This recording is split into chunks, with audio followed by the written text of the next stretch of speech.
ঝগড়া হবে প্রতিদিন, কিন্তু সম্পর্ক ভাঙবে না কোনো দিন। এরকম প্রত্যেকটা ঘরে ঘরে দরকার।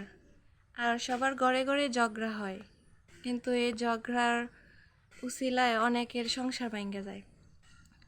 তা আমি বলি কি, যারা প্রত্যেকটা ঘরেতেই কিন্তু ঝগড়া হয়, কোনো না কোনো বিষয় নিয়ে ঝগড়া হয়, কিন্তু ঝগড়া হইলেই যে সব সম্পর্ক শেষ হয়ে যায় এরকম কিন্তু না।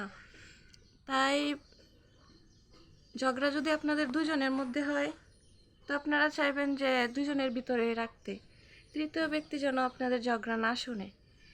আপনাদের দুইজনের ঝগড়া যে তৃতীয় ব্যক্তি শুনবো, তাই ধরেন শয়তানে বাসা বাইন্ধে গেছে, এই যে আপনার পিছে শয়তান লাগিয়ে গেছে।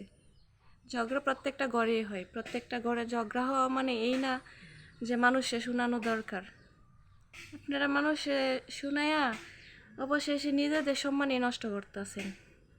আর বাচ্চা কাচ্চার কাছে কোনো সময় ঝগড়া করবেন না, কারণ বাচ্চা কাচ্চার সামনে ঝগড়া করলে বাচ্চা কাচ্চারা এগুলা শিখে, ওদের মাথার মধ্যে চাপ পড়ে।